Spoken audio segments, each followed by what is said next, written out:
paz do Senhor Jesus seja com todos vocês. Porque embora na carne não militamos segundo a carne, mas segundo o Espírito de Deus. E somos ávidos nesta esperança.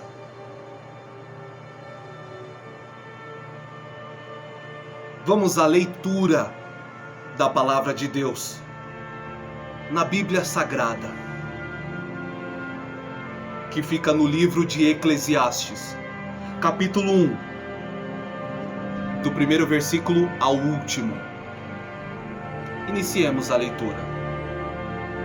Palavras do pregador, filho de Davi, rei em Jerusalém. Vaidade de vaidades, diz o pregador. Vaidade de vaidades, tudo é vaidade. Que benefício tem o homem de todo o seu trabalho que faz debaixo do sol? Uma geração passa e uma outra geração vem, mas a terra permanece para sempre. O sol nasce e o sol se põe, e apressa-se de volta ao seu lugar, de onde nasceu. O vento vai em direção ao sul e faz o seu giro para o norte. O vento gira continuamente e retorna novamente de acordo com os seus circuitos.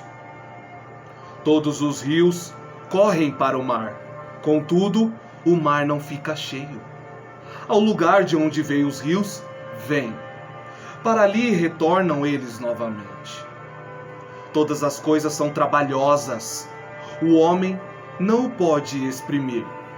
O olho não se satisfaz em ver, nem o ouvido se enche de ouvir. O que aconteceu, isso é o que há de ser. E o que está feito é o que deverá ser feito. E não há coisa nova debaixo do céu. Há alguma coisa da qual se possa dizer: vê, isto é novo. Já era nos velhos tempos, que foram antes de nós. Não há lembrança de coisas anteriores, nem haverá nenhuma lembrança das coisas que hão de vir, entre as que hão de vir depois.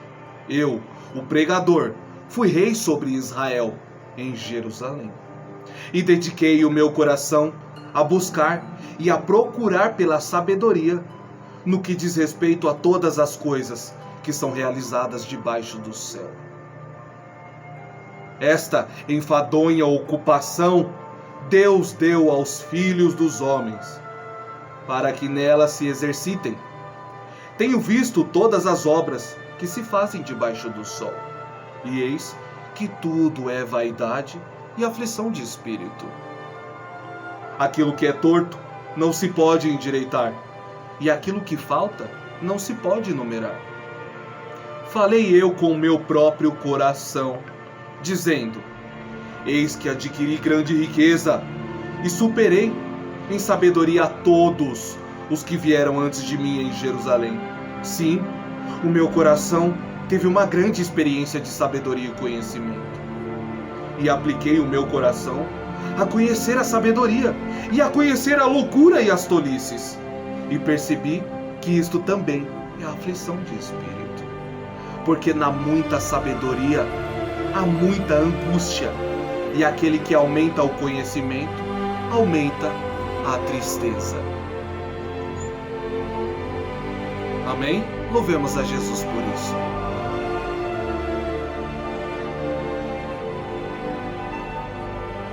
Deus é sublime e soberano em toda a Escritura, divinamente inspirada. Aqui refere-se a um livro de criação por Salomão, o pregador, o homem mais sábio que houve na terra. De todos os antepassados e os que ainda virão, nunca houve e não haverá homem mais sábio do que o tal. Salomão, filho de Davi, rei sobre Israel, o que pediu discernimento do bem e do mal para Deus. E Deus viu que o pedido era maravilhoso para governar o povo, para que fosse um grande líder, um grande rei. Foi inumerada a sua riqueza, não podendo descrever o peso em ouro que o próprio tinha como herdade. Foi ainda mais rico do que o seu pai. E ele decide transmitir a sua sabedoria aos seus súditos. Talvez Salomão, ao escrever Eclesiastes, estava em um tempo um tanto distante de Deus, em seu próprio conhecimento, mas não se esquecendo da palavra a qual havia aprendido. E ele decide apregoar o seu conhecimento e a inteligência do reino de Deus aos demais. Nós vemos que o capítulo começa dizendo que estas palavras são do pregador, o filho de Davi, que foi rei sobre Jerusalém. Ele destaca sobre a vaidade. Vaidade de vaidades. Tudo é vaidade. Na transfiguração e significado desta palavra, significa que tudo é uma ilusão. As coisas desta vida e uma ilusão passa. É como o seu viver passageiro, o fôlego da vida, que do pó viemos, do pó iremos retornar. Essa vida é momentânea, é uma vida efêmera. Então Salomão diz que tudo é vaidade. Nós vemos também que quando o homem, a raça humana, é tomado pelo instinto da vaidade, da aparência, nós vemos que essa aparência, ela pode ser perdida. Como um homem que se vê no espelho e logo se esquece de quem é e da sua própria imagem, porque basta algum tempo, já foi modificado. A vaidade, ela é momentânea, ela é passageira. Então, correr atrás da vaidade, da beleza física, é como encher um rio coletando águas na palma da mão. É um trabalho vão, porque a nossa carne humana, ela pende à putrefação, à degradação. Você vê que um corpo humano vivo de 10 anos apresenta uma estrutura diferente de um corpo humano vivo de 70 anos. Tal amadurecimento, o oxigênio que influenciado sobre a nossa pele, os nossos órgãos e o sistema funcional do corpo humano acaba entrando em degradação. Ele vai pouco a pouco sendo destruído. Então, a vaidade é uma ilusão que é um artifício visionário que pode facilmente te ludibriar, mas não é real. Então Salomão está dizendo que tudo que os filhos dos homens estão fazendo diante dos seus olhos são vaidade e ilusão. Perdem-se em seus próprios deleites.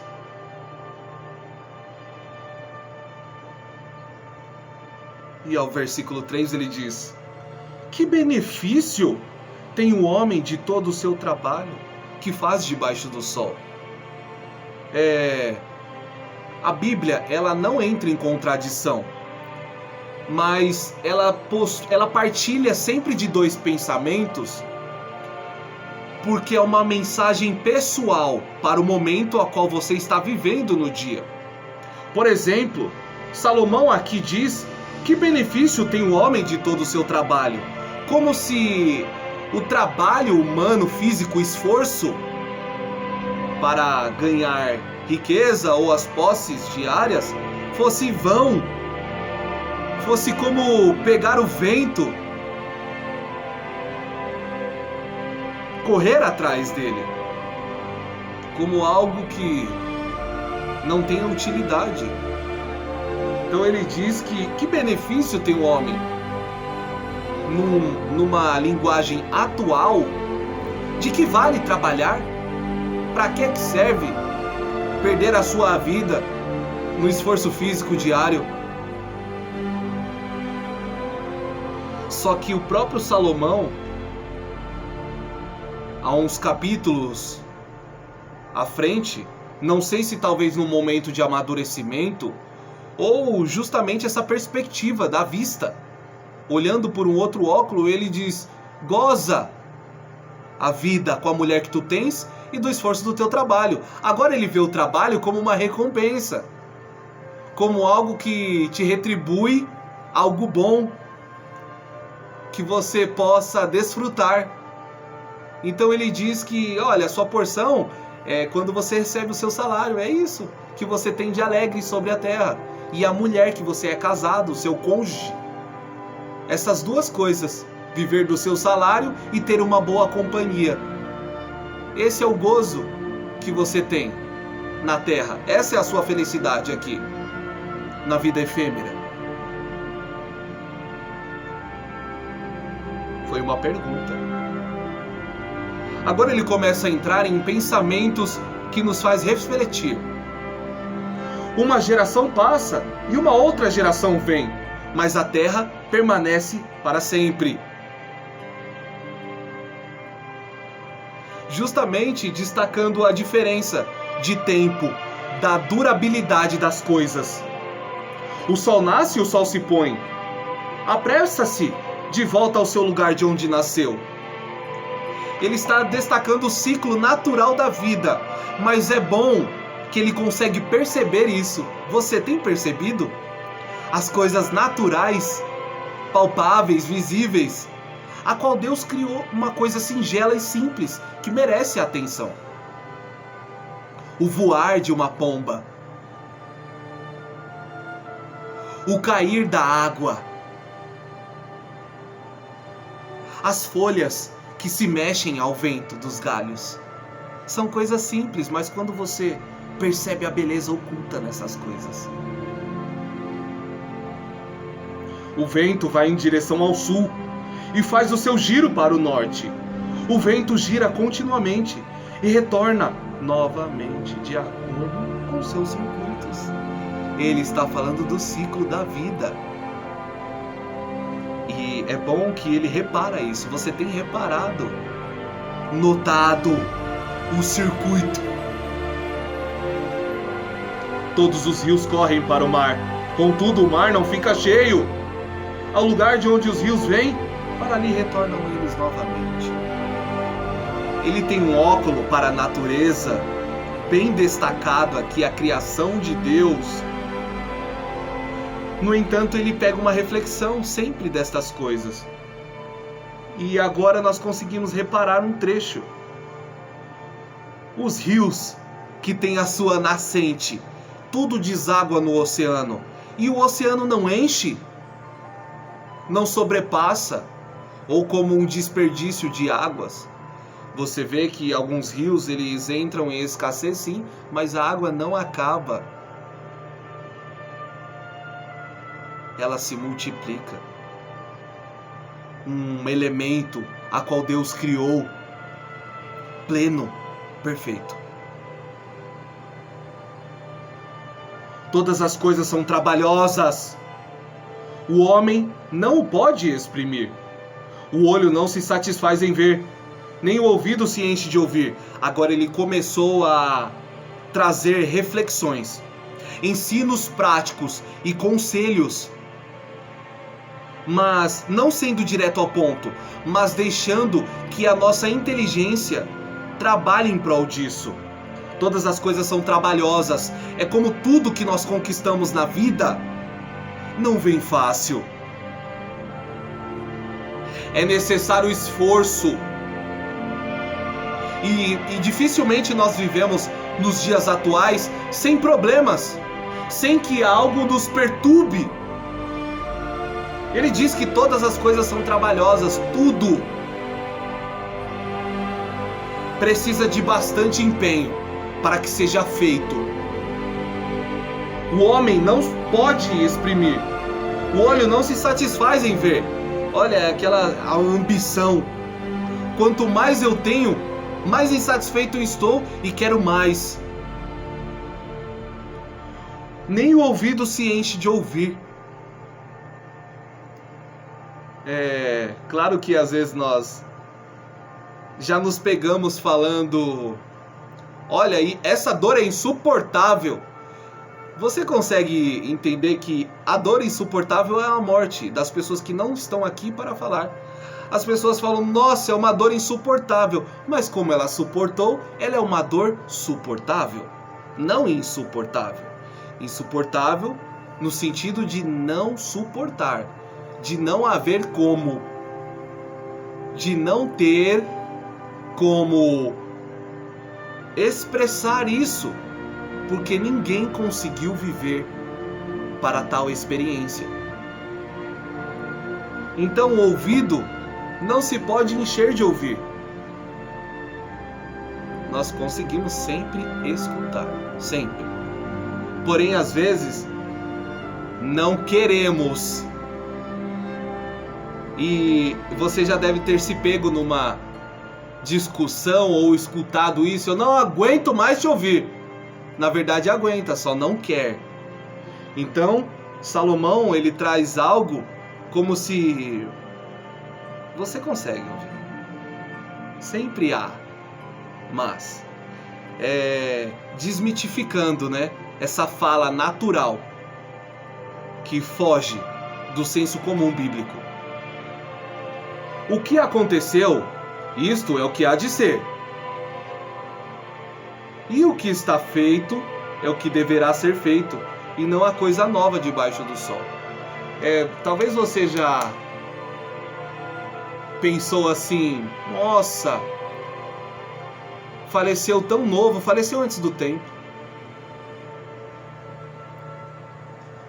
Olha, mas isso não deveria ter acontecido.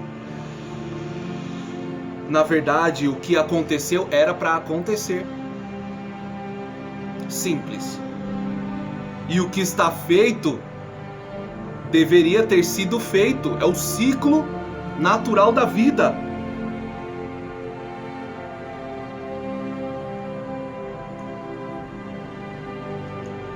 Talvez você já se pensou, a Bíblia diz que a bênção do Senhor é que enriquece e não traz consigo dores. Estou trazendo um pensamento que possa parecer invejoso, mas é algo muito real. Vamos imaginar uma citação, um exemplo criado agora. Puxa, mas fulano recebeu a promoção do trabalho primeiro do que eu. Era para eu ter sido promovido. Não. O que foi feito era para ter sido feito. Se essa bênção não veio para você, ela não é sua.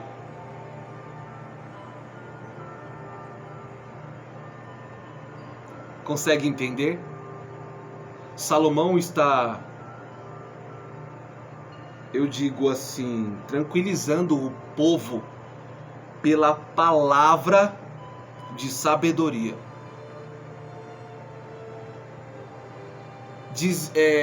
Desmascarando a tolice e a estultícia, esmagando. E não a coisa nova debaixo do sol. É claro que nós vivemos em uma atualidade onde a tecnologia se desenvolveu a tal ponto de que é algo novo. Porém, o que Salomão está trazendo agora é que nós devemos procurar entender em que momento e em que situação o diálogo se encaixa. Não há nada de novo debaixo do sol. Tem um versículo que ele diz assim: aonde o tronco da árvore cai, aonde a árvore cai, ali ela fica. É o óbvio. Quando ele diz que nada de novo acontece debaixo do sol, você já ouviu notícias de assassinato? Os antepassados também. Você já ouviu notícias de que alguém conseguiu ganhar? No passado também. Uma fofoca, uma traição, um desentendimento de pai e filho, tudo já aconteceu. Não existe nada de novo. Há alguma coisa da qual se possa dizer: vê isto, é novo. Já era nos velhos tempos, que foram antes de nós. E assim sucessivamente. Não há lembrança de coisas anteriores, nem haverá nenhuma lembrança das coisas que hão de vir, entre as que hão de vir depois. É interessante esse algo da lembrança. Nós temos algumas datas históricas a qual foram cravados durante as genealogias como fatos históricos que são impossíveis de não mensurar. A Guerra Mundial, Primeira, a Segunda Guerra Mundial, o descobrimento da luz elétrica. São fatos que nós lembramos das datas talvez em específico, mas elas começam a passar das lembranças, as memórias começam a ser perdidas. Você consegue destacar o que aconteceu de novo nos últimos 200 anos pra cá? Ano por ano, pelo menos o nome de uma pessoa marcante da época. Alguns anos vagueiam, alguns anos podem passar desapercebidos. Então, é isso que a Bíblia está querendo dizer. As coisas caem no esquecimento. Já ouviu dizer que ninguém fica para a semente? A lembrança, o único eterno, é Cristo, é que ecoa pelas areias do templo. É o que transcende o tempo.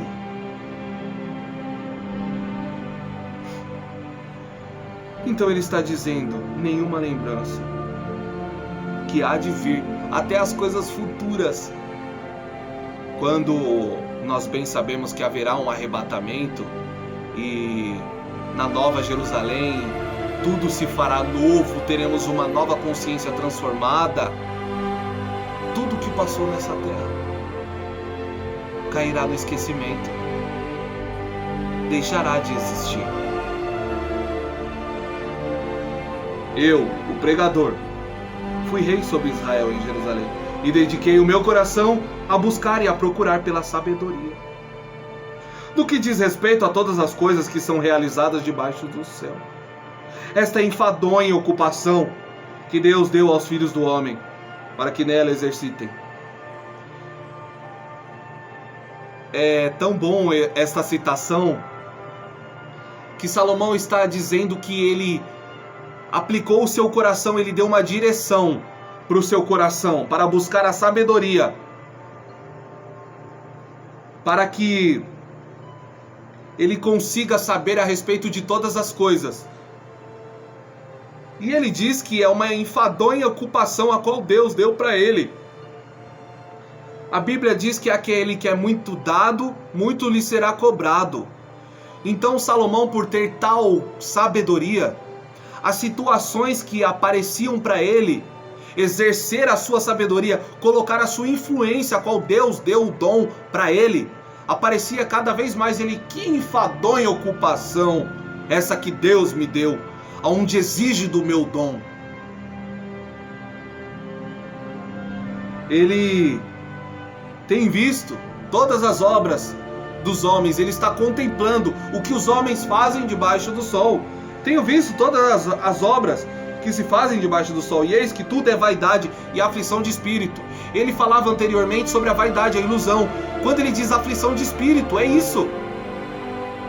Ansiedade por banalidade, fútil. Aflige o espírito humano, que deve ser apenas direcionado para viver pela vontade de Deus e traçado pelo propósito primordial, que é buscar a Deus em espírito e em verdade. Ele está vendo que é vaidade e aflição de espírito, quando o homem busca os seus próprios desígnios de seu coração, não priorizando a vocação de Deus.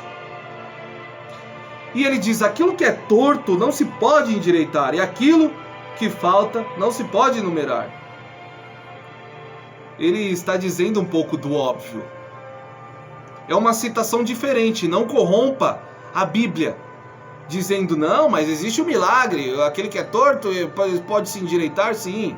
Mas a citação no momento é trazendo a racionalidade das coisas. Aquilo que é torto permanecerá torto, e aquilo que falta não se pode numerar, porque o zero não possui contagem. Ele é zero, ele não é nada, ele é nulo, não existe, não se pode numerar.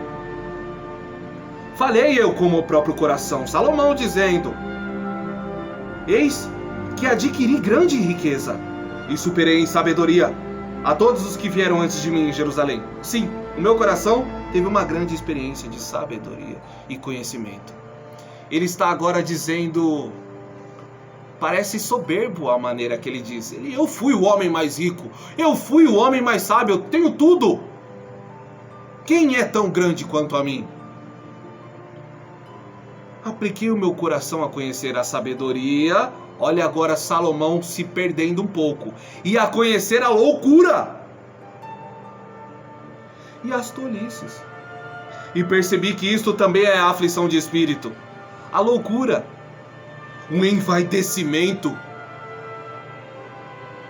talvez até a falta de sobriedade. Porque ele diz em alguns capítulos à frente: eu me entreguei ao vinho, regendo, porém, o meu coração com sabedoria, bêbado de novo. E ele diz que tudo isso é aflição de espírito, apesar dele ter feito este ato, mas ele transmite ao povo: isso é aflição de espírito, este caminho. Então seja mais sábio do que o próprio. Use o exemplo. O bom sábio, ele aprende com o erro dos outros, ao invés de errar, tropeçar e pensar consigo: é que ele tinha razão? Então aprenda com os exemplos dados, as experiências de vida. E para concluir, o último versículo: porque na muita sabedoria há muita angústia, e aquele que aumenta o conhecimento aumenta a tristeza. Algumas versões bíblicas diz: aquele que aumenta em conhecimento aumenta em trabalho. O conhecimento é muito enfado, Salomão diz. Ele quis dizer: na muita sabedoria há muita angústia. Por quê? Você pode perceber que o inteligente ele é perseguido, porque ele incomoda as pessoas ignorantes. Ele atrai uma atenção, ele atrai inveja. E as pessoas constantemente também o procuram, porque são desprovidas de inteligência. Então procura a pessoa sábia para se aconselhar, para dar direcionamento. Então ele diz: a sabedoria é enfado, aflição de espírito, ocupação, a qual Deus me deu, enfadonha.